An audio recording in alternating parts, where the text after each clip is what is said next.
Welcome back to the channel, everyone. Kaiser Khan here. And this is the kickoff for a new playthrough, Global War 1914 this time around. My last two playthroughs on the channel have been featuring Global War 1936, and figured I'd take a break from that and feature Global War 1914, which is a fantastic game in its own right. It's a little bit of a different game than the 36 game, but there's a lot of similarities. The rules are carry over pretty well from the 36 game to the 14 game. There are some nuances to the rules, which you'll find out about as as you watch this playthrough. But real excited to get into the 14 game. This is just going to be an introductory video. I think we're going to call this Operation Albatross. No particular reason. I just think it's a cool word, and I think it was the name of a German airplane, if I'm not mistaken. But yeah, we're going to go with Albatross, and this is just an introductory video. I'm going to go through the play sets that we're going to be playing with, the special rules, and then at the very end of the video, we're going to roll for the random events. If you're not familiar with Global War 1914, there's a lot to this game, just like the 36 game. But if you're not familiar with either, you're in for a treat. You can obviously go back and watch some of the Global War 1936 videos that I've done to kind of get an idea of the Global War series. But with the 14 game, it's unique in its own right, and let's see where to start. So the base game starts in the summer of 1914 and simulates the First World War. And in this playthrough, we're actually going to start in the spring of 1912, because there is an expansion that allows you to simulate a couple of proxy wars leading up to the First World War. Now, this is different from the Global 1936 game in that in Global 1936, of course, World War II doesn't really kick off until Germany invades Poland in 1939. So you have, about 3 years to build up and get ready for the Second World War. That's not really the case with this game. This game, you are going to be fighting in some proxy wars, but there's really not going to be the buildup in this game that we have in the Global War 1936 game. And the reason for that is because historically, there really, World War I happened and most of the countries really weren't ready for it. So they weren't building up and really mobilizing in anticipation for the outbreak of war in that sense. So let's go through what's called the prequel, and this, I can show you the chart here. This really covers the spring of 1912 all the way to really through the spring of 1914, and then World War I breaks out here in the summer of 1914. Now, this can actually fluctuate. World War I sometimes may happen in the spring of 1914 based on random events. And random events, you roll a dice, and that determines which random event happens, and it just adds a lot of flavor and variety to the game. And so this is the income tracker, and I'll get into some more details as the game goes on, but Austria-Hungary and Russia, they both start at IPP of 2. These are peacetime income values, with the exception of the Ottomans. The Ottomans start at wartime income at 11. Normally it would be 10, but it's 11 because they own Central Macedonia. And you'll see more about that as we get into some of the prequel and a lot of the proxy wars that the Ottomans are involved in during that time. But France and the United States, they start out with an IPP of 3, and then Germany and Great Britain start at 4. And then Italy and Japan, they're minor powers in this game, but they won't be earning income during the prequel. So they will be put on the chart after they join the war, and we have to roll a dice, and then that'll decide which side they join. They could join the Central Powers, which would kind of throw a wrinkle into things. There's also diplomacy in the game. So this is the diplomacy chart. And so there's some countries like Greece here that starts at stage 2, aligned towards the British Empire. There's 4 different stages. So you have stage 1, which basically allows you to access their ports. Stage 2, you open up trade relations with them. So during wartime only, not during peacetime, but during wartime, you will collect an extra IPP from any minor countries that you have established trade with there at stage 2. And then stage 3, you get territorial passage, the allowance to move troops through their territory. And then the final stage, stage 4, after you reach that, then the country, that minor country, will align to your country, which means you seize their forces, you take control of their forces and all of their territory, which is pretty nice. And this is just a brief overview. I'm not going to go into all the details of how this works. You'll get to see that in action as it plays out throughout the game. Let's see, what else do we have? We have the victory chart here. I think the Allies actually start pretty far ahead from the Central Powers, but this is going to be fluctuating throughout the game as the war evolves and as territory changes hands and all that. But we'll count all this up at the end of the game to determine who the winner is. As you can see, well, I'll get into that later. I won't go into that now. This is the technology chart. This is different from the Global 36 game because it's more reflective of the technology at the time, like poison gas, for example. There's some technologies here that resemble the technologies in the 36 game, like strategic bomber. Although in the 36 game, you start with strategic bomber tech, you just can't build strategic bombers until a certain date. Improve factories, improve construction, improve logistics. Those are all in the 36 game. The concepts of these, depth charges and hydrophones and convoy system, is very much parallel to the 36 game. And then we'll get into some of the rules concerning armored vehicles and defense in depth and all that as we go along. So that's all the charts that are involved. We also have our main area where we're going to roll the dice and conduct our battles. We have the attacker side here, the defender side, and of course each displaying what each unit rolls at in terms of attack and defense. And then here at the top of the storage unit, we've got our ship and production facility, our ship and production chart. So we already have a couple of guys lined up here for the major, for a lot of the major powers. Like Germany, for example, starts with a dreadnought at stage 4, and a dreadnought takes 4 stages to build. They do have a dreadnought that starts at stage 2, which, of course, we assume that started at stage 4 prior to the spring of 1912. The French get a pre-dreadnought and a dreadnought starting at stage 4, also a cruiser at stage 3. The British get 3 dreadnoughts starting at stage 3 along with the cruiser, and then Austria-Hungary gets a dreadnought that starts at stage 3. And did I mention the French cruiser?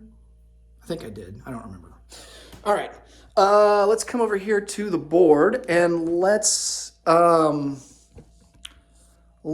through the play set that we're going to use. So let's start with the prequel. And basically the prequel will, like I said, will simulate a lot of the proxy wars that happened leading up to the First World War. And the first one of importance is the Mexican Revolution. And this one is indicated here on this blown up chart of Mexico. We have the Federales forces here in the kind of lime green color. And these are forces that are loyal to the federal government that is currently in charge of Mexico. And these guys are controlled by the German player. All right. The forces that are here in the tan, these guys are the revolutionaries. So these are the guys that are trying to overthrow the forces or the current established government. And they are controlled by the American player, by the United States. All right. And then once there is once one side of forces are eliminated, then there are spoils of war, if you will, that are handed out to the victor. So Mexico is not a place where you want to just give up in and just not paying attention to. It is significant. So there are rewards to be had there. All right, our second proxy war. I think I'll start here on the main map. So our second proxy war is going to be focused here in the Mediterranean. And that's going to be between the Italians and the Ottoman Turks. So I'm just gonna, this will make it easier instead of using my finger. All right, so the Italians and then the Ottoman Turks. And these guys are involved in a war at the start of the game called the Italo-Turkish War. Now, there are some special rules surrounding this conflict. The biggest one is that neither side is allowed to attack or invade each other's home country. So Italian home country is basically all this territory here. And then Ottoman home country is basically all this territory up here, which we know as modern day Turkey. But any territory down here in Africa or the Middle East is up for grabs. So you're likely going to see the Italians push for Cyrenaica, and then maybe if they're successful there, maybe push into somewhere in the Middle East if they feel like they have an opportunity to do so. But neither the Italians can't go into here, and the Turks cannot go into the Italian peninsula over here or Sardinia or Sicily. Okay, so that is the Italo-Turkish War, and it can be extended by a random event, but generally I think, I don't really remember how long it typically lasts. I think it's like for a couple of turns, and then there's rewards that are handed out based upon, what the map looks like, basically. At least I think there are. Yeah, I think the Italians, if certain criteria are met, the Italians get a special forces unit, which is like a special mountain infantry that they have. I think the Blasigiari. So, which is pretty cool. All right, the second proxy war that we have going on, which can actually trigger during the Italo-Turkish War, and which would put the Ottomans fighting on multiple fronts, is going to be the Balkan Wars. Now, there are two Balkan Wars, and there are some slight differences with each war. And just like with the Italo-Turkish War, each war could be extended longer than normal, or it could be shortened.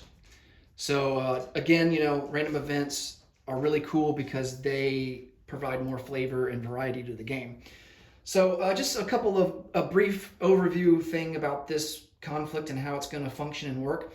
So in the First Balkan War, it's the Ottomans here versus the Bulgarians, the Serbians, Montenegrins, and the Greeks. And then when we get to the Second Balkan War, the Bulgarians will switch sides and join the Ottomans. And it will be these two countries versus Serbia, Montenegro, and Greece. All right, so for the First Balkan War, the Bulgarians are controlled by the American player.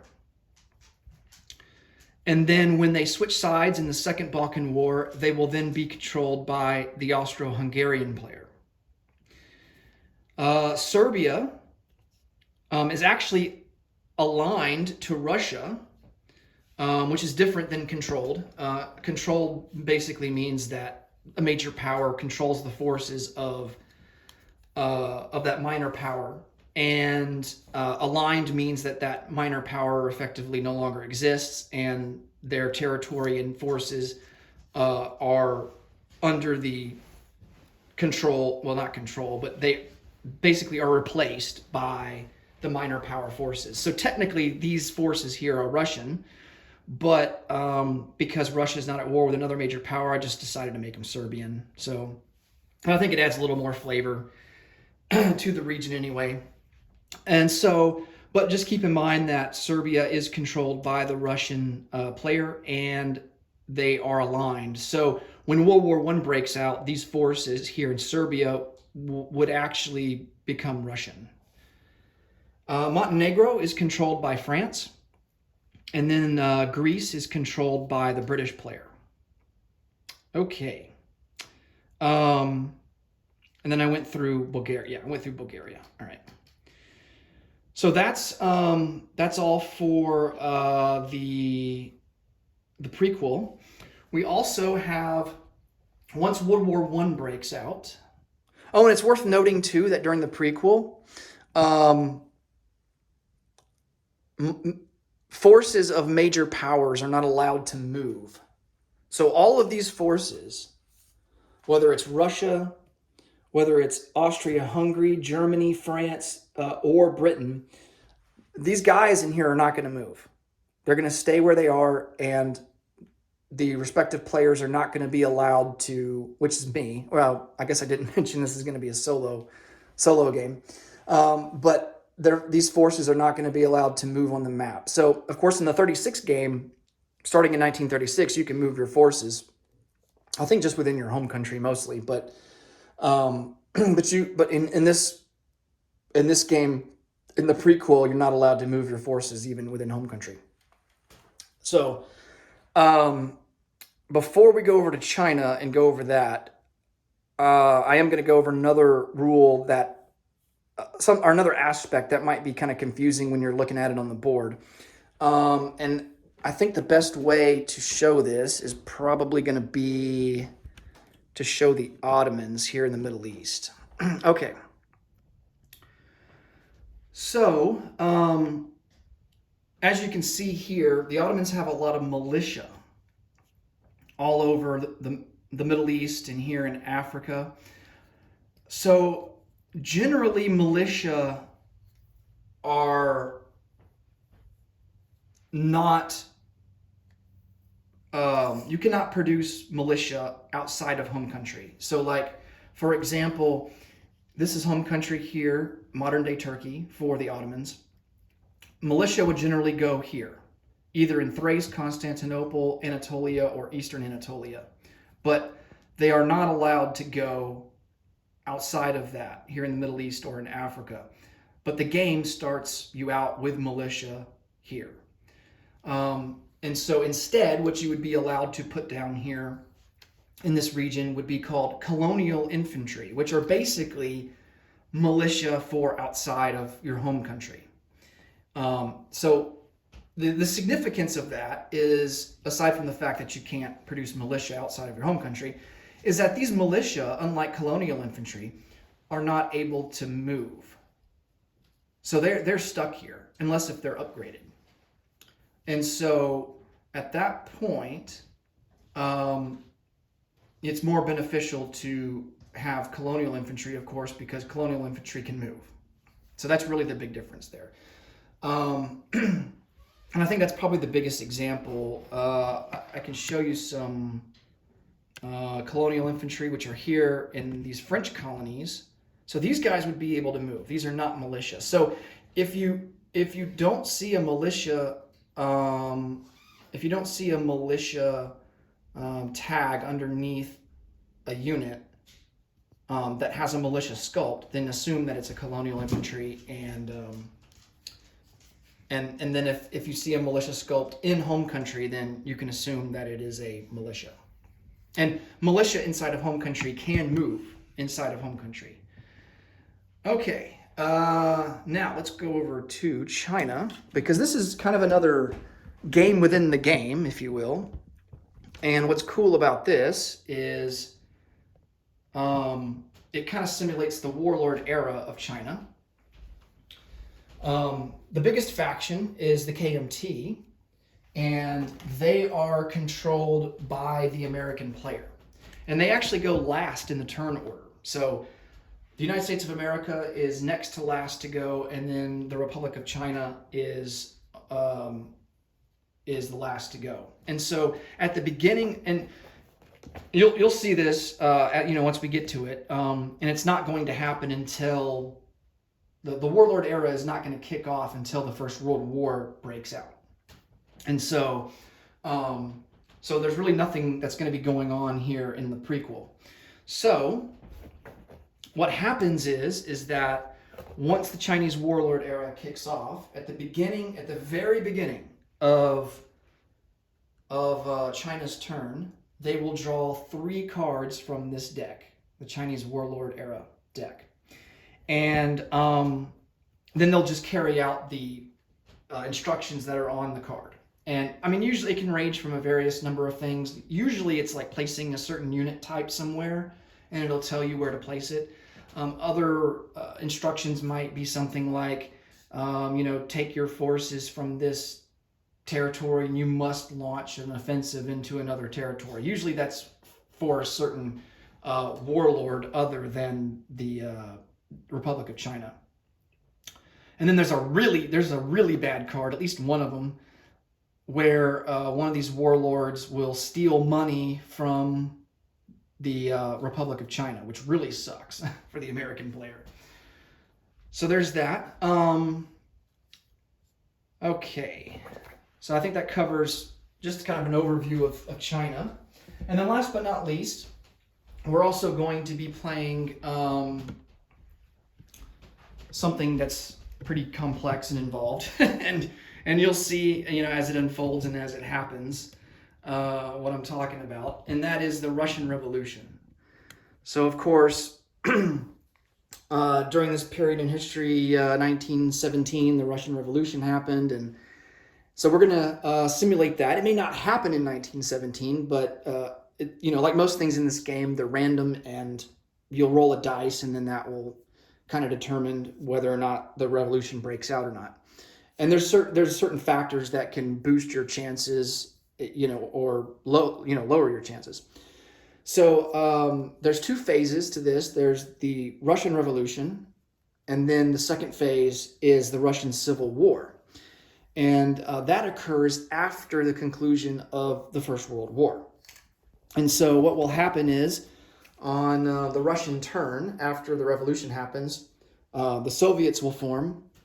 And at the very beginning of their turn, just like with the Chinese warlord situation, the Russian player will draw 3 cards and execute the instructions on the card. And it's very similar to the Chinese cards. I mean, it's like, add a unit here, gain extra income, just as a couple of examples. But it's pretty complex, and the setup is pretty involved. So I'm not going to, when that happens, I'm not going to show that on camera. I'll do that off camera because it's going to take a while. All right, so that covers all of the kind of specific game sets for this playthrough. Okay, special rules. Now, there's a couple of things, and I'm going to get my rule book out here and kind of go through them.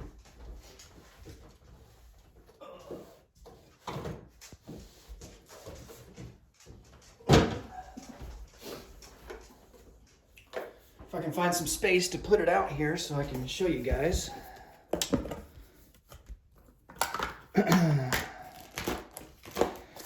So the first rule, and this is something like if you're playing with multiple players, everyone has to kind of come to a consensus over this rule, and that is whether or not ships start in port or not. I have decided that all ships, minor power and major power, will start in port if possible. So you'll see some French ships over here, British ships, all starting in port. And unlike the 36 game, submarines can actually start in port, or they can go into port, as I understand. I didn't see anything in the rule book that would say otherwise. So So they can go in port, and all the ships, even the minor powers, you can see all the minor powers here in South America, they all start in port. And I think this is going to be interesting because, if you have cruisers, pre-dreads, or dreadnoughts, that gives, the territory that they're in port in an extra militia. So, for example, Brazil has a pre-dread here in port in Rio de Janeiro. So Rio de Janeiro technically has an infantry, and they'll also get a militia if Rio de Janeiro is attacked or if Brazil is attacked. So, and like here in Buenos Aires in Argentina, they have a pre-dread and a cruiser. So they would actually get 2 militia to go along with their infantry.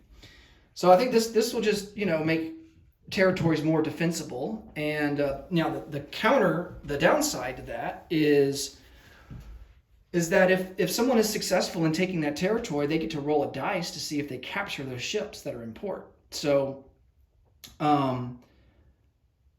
so that's the only downside to it. It's kind of risky to do that, but you do get those extra defenses. So we're just going to make it fair and uniform for everybody, and just start everyone in port.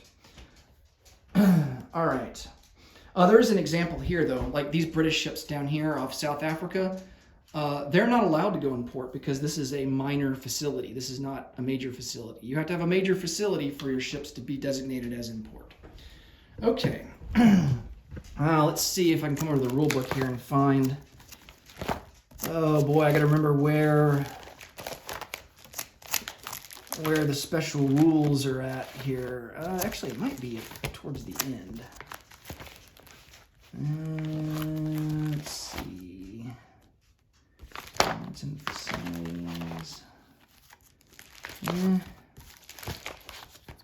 Special markers.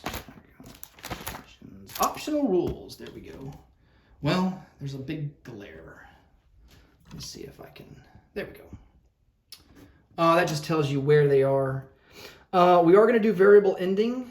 I think the terrain rules we're going to do as well. I don't know about sudden death. Damaging facilities under construction, we'll do that as well. Surface ships rating, I think we'll do that. We're definitely going to do mine warfare. That's going to be pretty important, and you'll see that, especially once World War I breaks out, you'll see how mine warfare works. Reinforcement of captured bases.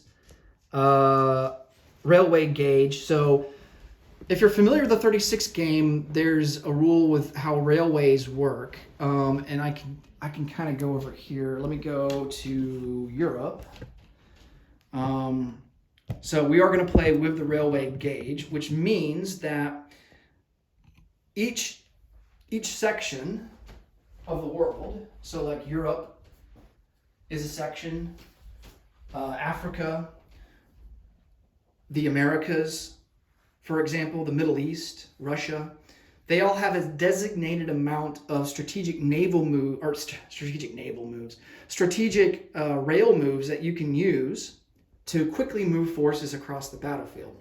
Now, when you play with railway gauges on, let's say you're moving forces, you're at war, let's say Germany is at war with Russia, and you got forces here in Bavaria that you want to quickly move to the Eastern Front.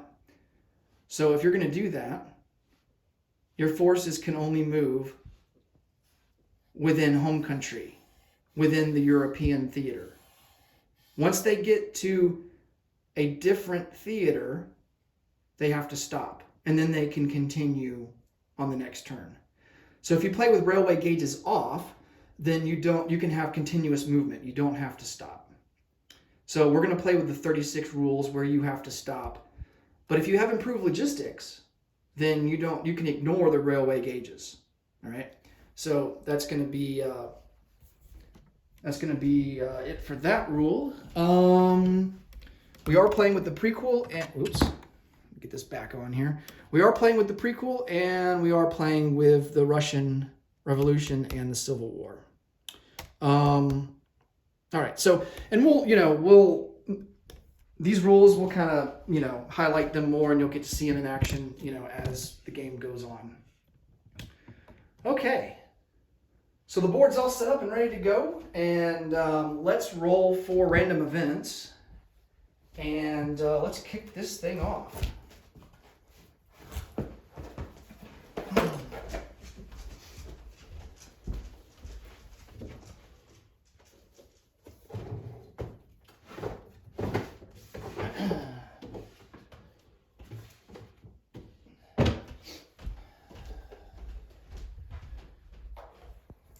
So let's go here. Let's see. The spring of 1912.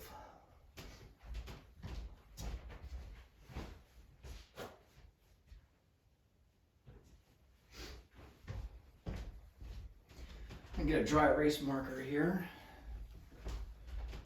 All right.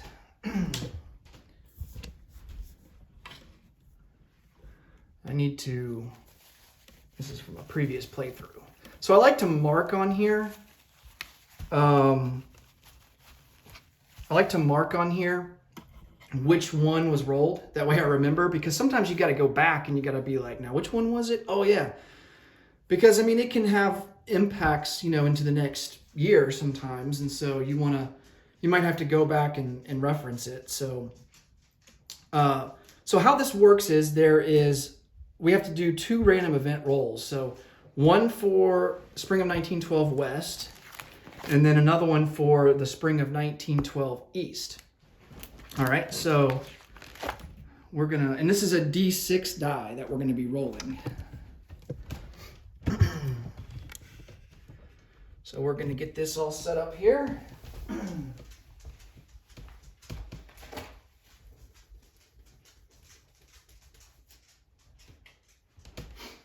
Okay.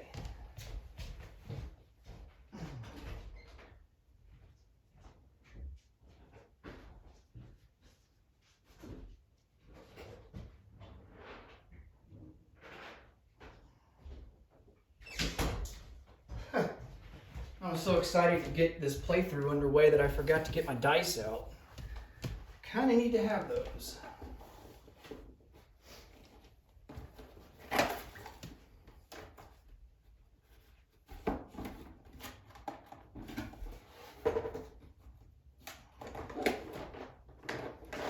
Okay.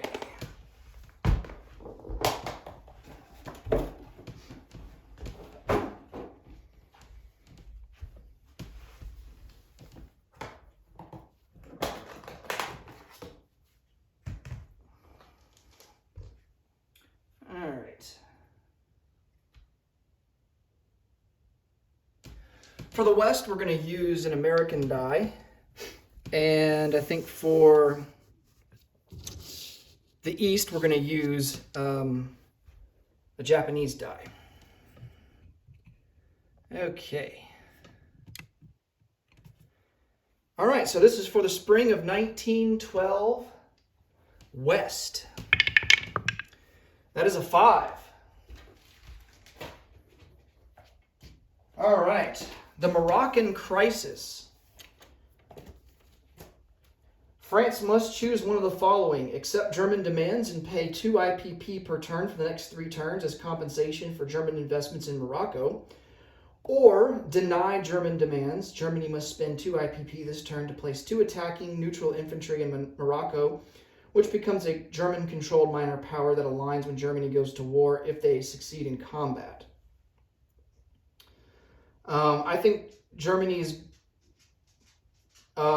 France is going to choose number 2 and forcing Germany to spend 2 IPP to place 2 attacking neutral infantry in Morocco, and if they succeed, they'll become a German-controlled minor power that aligns to Germany when they go to war. So we get to resolve some combat. All right.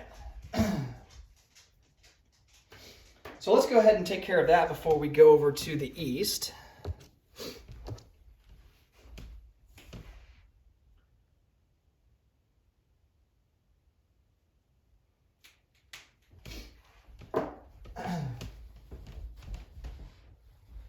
So we have French militia that's going to be defending. And then I'm going to get out 2 neutral infantry.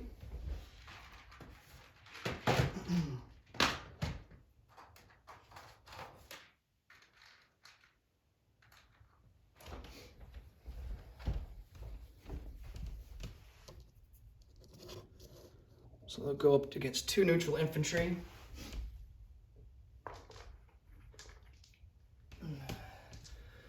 Blue will be the attacker, and then the red die will be the defender. So this combat is in the mountains, so terrain plays a significant impact in this game, just like it does with the 36 game. So because we are attacking in the mountains, infantry will be attacking at a 1. The colonial infantry will still be attacking, or defending rather, at a 2.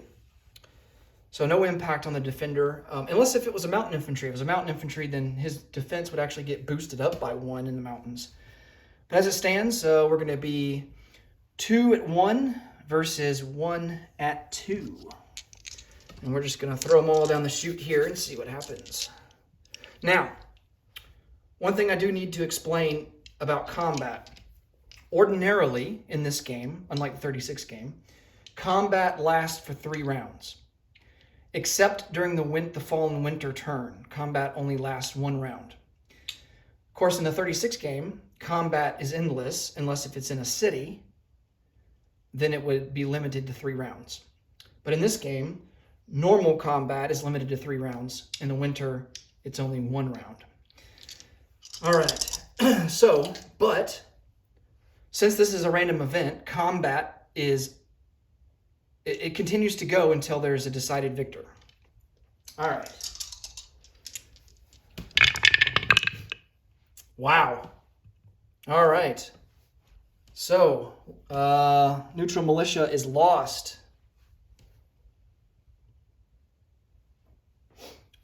Okay. Now we have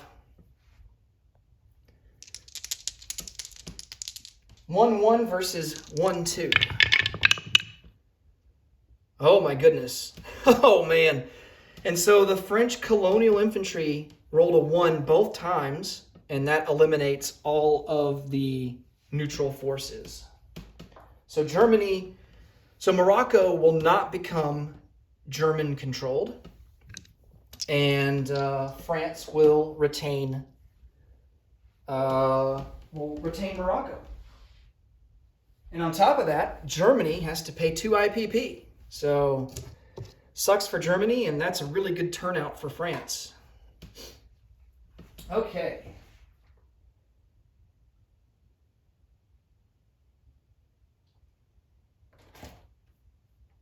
Now, let's roll for the spring of 1912 East. That is a 1. Okay. This is War Plan Yellow.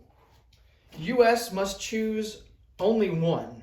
Intervene, remove Chinese forces, and place USA roundel and 1 infantry in Nanking. The USA possesses Nanking and receives the IPP. America will withdraw at the end of 1913, removing the infantry and roundel, and return the territory. The Chinese retain their ships and they will remain in port. Or, number 2 option, the U.S. loses 1 IPP per turn for the remainder of 1912. Well, the U.S. is going to choose number 1. They're going to intervene. And so, let's come over here to East China. So basically what's going to happen,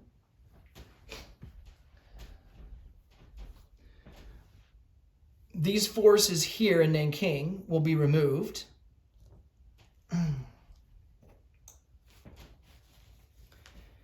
And we are going to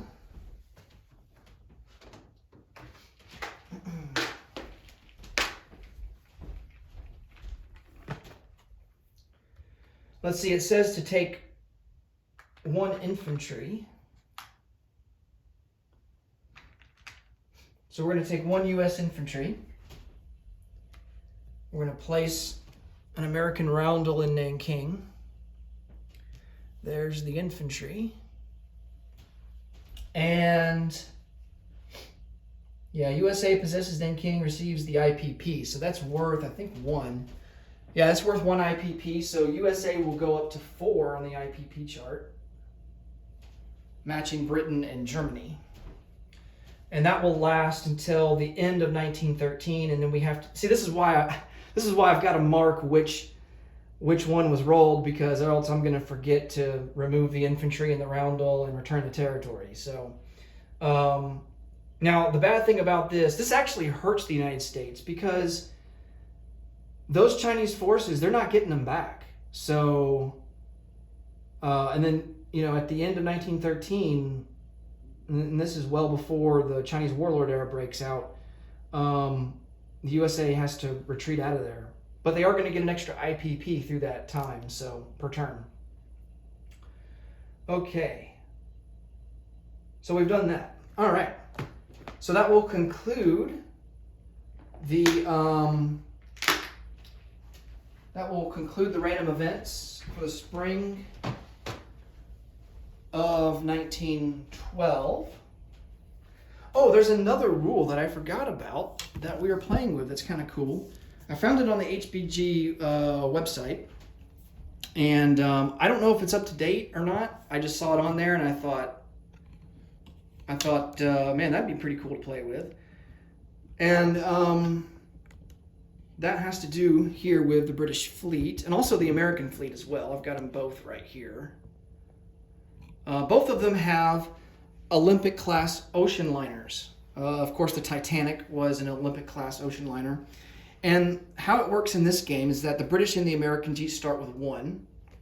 Now, they do cost money to build, and any nation can build them. But they can only be moved during strategic naval combat, or strategic naval movement, rather, not combat.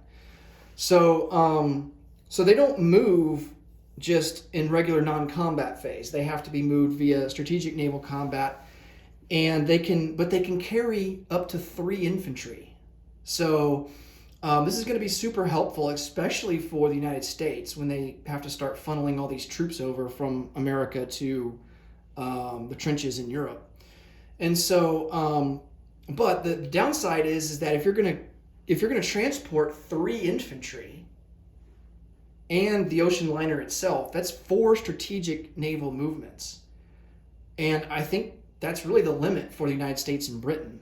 So it doesn't really make sense for any other country to build these things, because they don't have the strategic naval movement capacity. I think even if they do get the technology, which I think is under improved logistics, if they get that, even that technology is not enough to springboard them up to 4 to be able to make it worth it to really get one of those. So I don't know. We'll see what happens throughout the playthrough. But as it stands right now, the British and the Americans each start with 1, and yeah. So that's going to be a cool addition to the board.